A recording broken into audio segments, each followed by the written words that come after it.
Our next speaker is going to talk about empowerment at the Crossroads. She is the Women's Advocacy Director and the Women's Program Assistant at the Gun Owners Action League, which was this year's Grassroots Organization of the Year. She has been on my show the most out of anyone I've had on my show. She's been on episodes 139, 161, and 180. Let's welcome Kerrie on Auclair.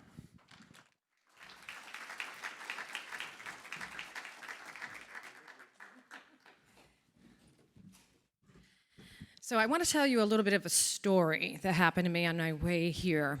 So if anybody knows me, I'm afraid of flying, like really afraid of flying. I make noises, it's kind of embarrassing. So just so happens that I was sitting next to a pilot. So we got in a long conversation. We had a 6-hour flight. So of course, we talked about a lot of different things.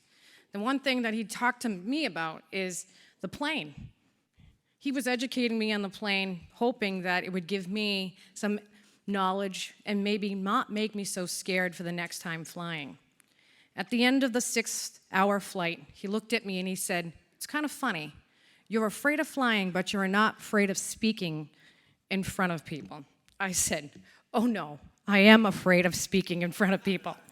But as Lena Michalik says, you just gotta do it scared. So here I go. Dear friends, advocates, and defenders of liberty, if you could all stand with me.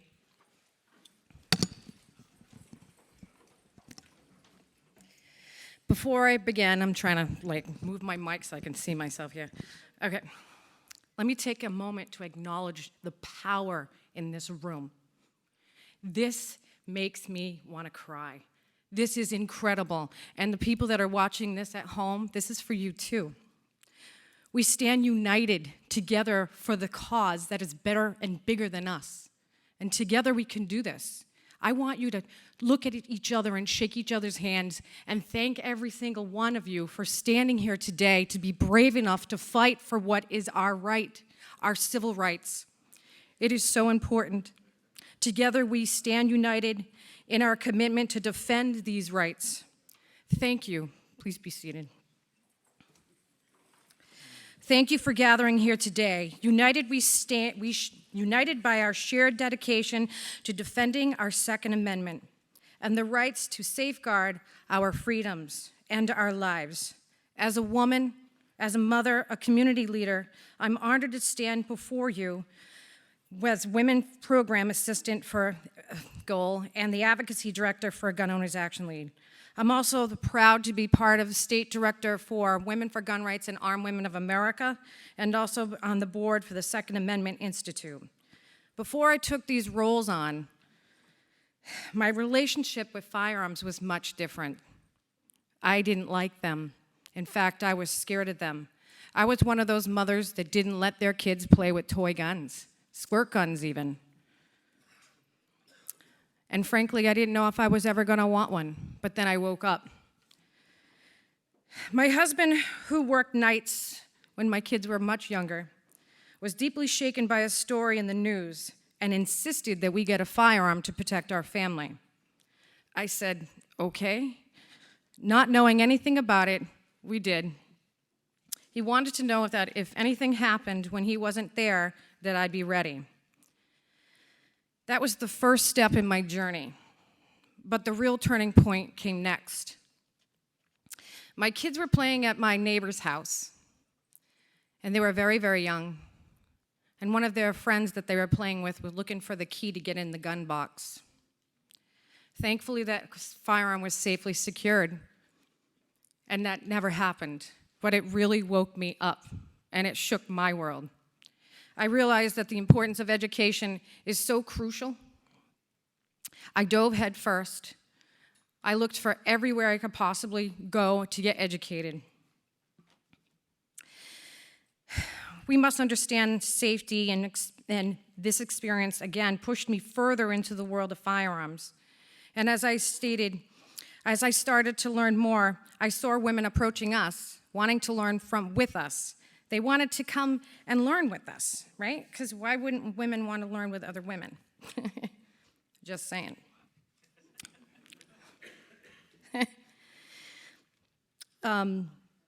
Like many, I didn't have a lot of money, so I looked to YouTube. That's where I found Kelly Pigeon from Armed and Feminine. I watched every video that she could possibly make, or that she possibly made. And one time we had a conversation. She's the one that led me to Armed Women of America, that led me to Women for Gun Rights, and that led me to GOAL. Her videos empowered me to start training, and I'm so thankful that she did introduce me to Armed Women of America, because now I'm standing here before you fighting for our civil rights, educating women on a daily basis to be comfortable and confident with their firearms. Today I stand here as a voice for women across the country who refuse to accept they are helpless in the face of danger.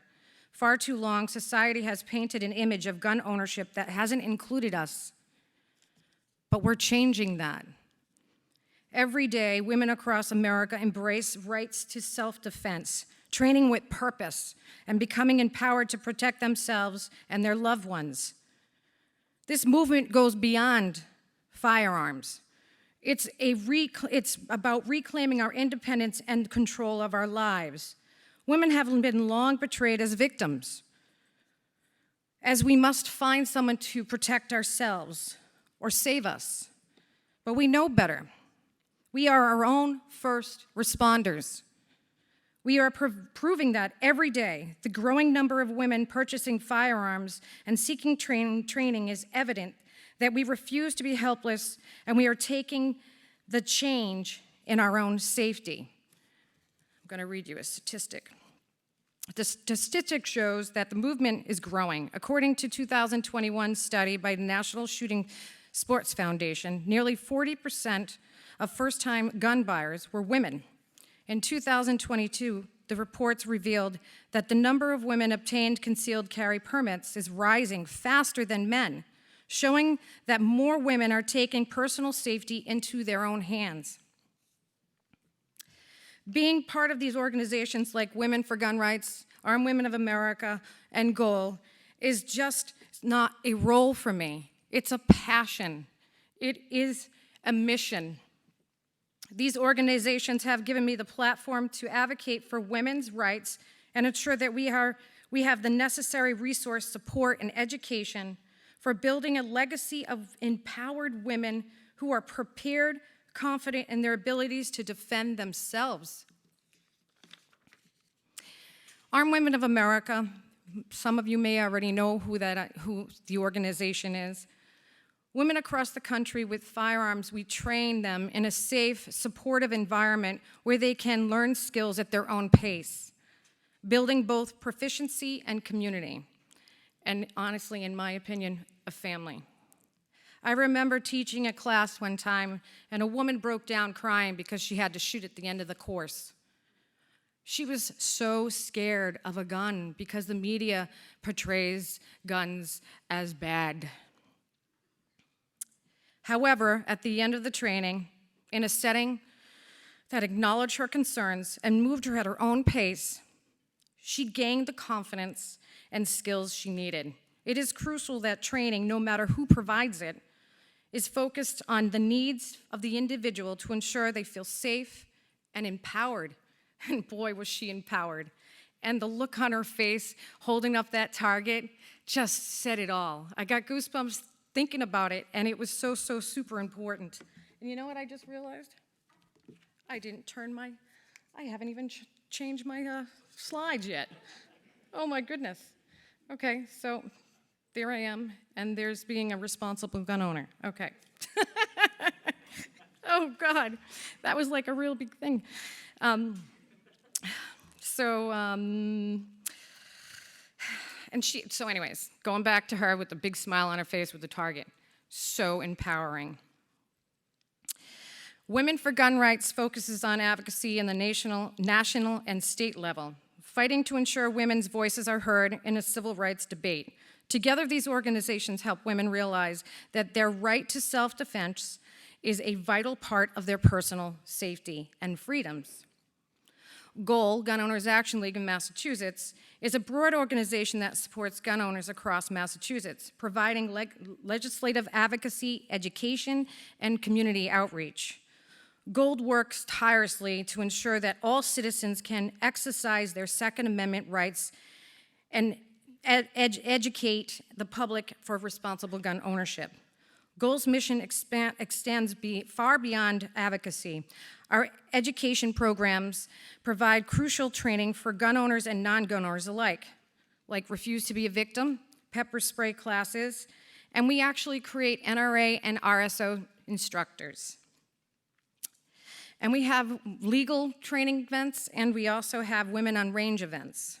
We believe that education is being prepared are our foundation of both personal and community safety. GOAL also works closely with local law enforcement, policymakers, and communities to promote laws and support gun ownership while ensuring public safety. We want to foster a culture where law-abiding citizens can exercise their right without fear of government overreach. GOAL has also created a domestic violence page, which I've had the privilege of helping create. GOAL recognizes the crucial need for specialized support for those affected by domestic violence.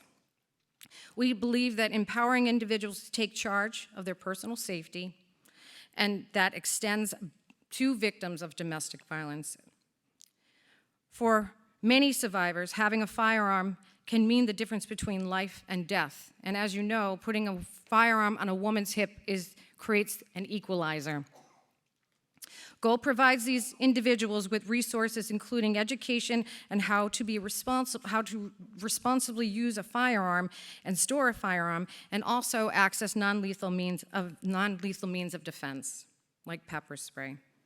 Our domestic violence page, which offers information and support to victims, is a part of our broader mission to protect and empower all members of our community.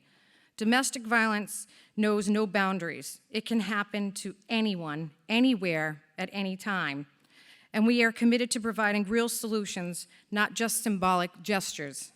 So why do we fight? Our Second Amendment is the right to bear arms and a safeguard against tyranny.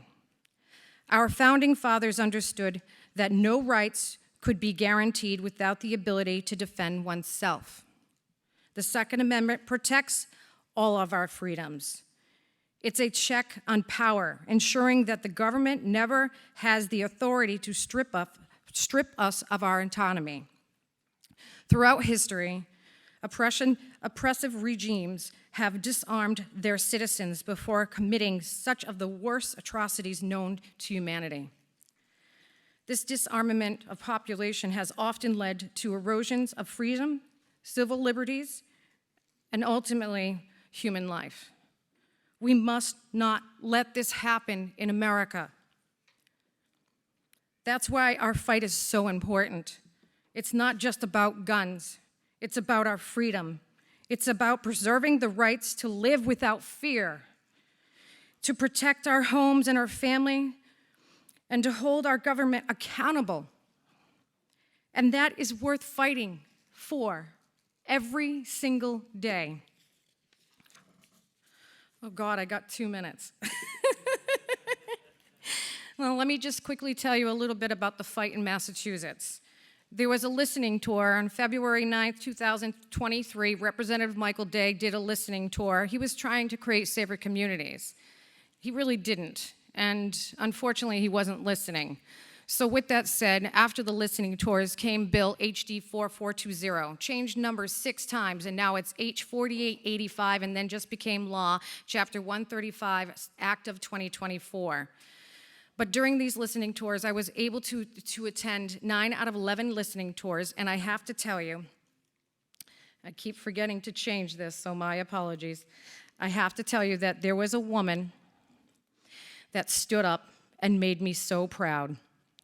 So proud because, hold on, there it is.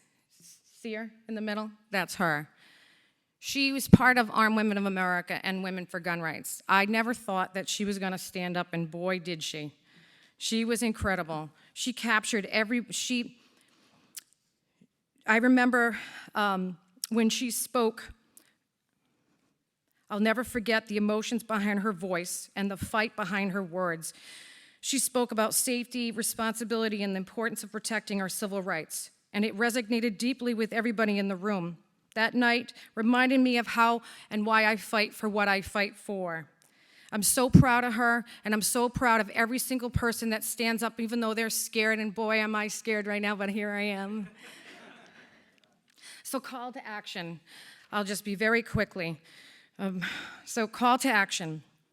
Vote. We've been talking about this for, 3 days. You gotta vote. Get involved with your town hall. Meet with your mayor and your selectmen. Volunteer wherever you can and get educated. Coming to events like this is crucial. So before I leave you, I just want to say real quickly, I'm incredibly grateful for the Second Amendment Foundation for their unwavering support and for goals to enabling me to stand here before you today. Together we can continue to rise, not as victims, but as victors. Educate yourself, advocate for our rights, have a conversation, and do it scared. Thank you.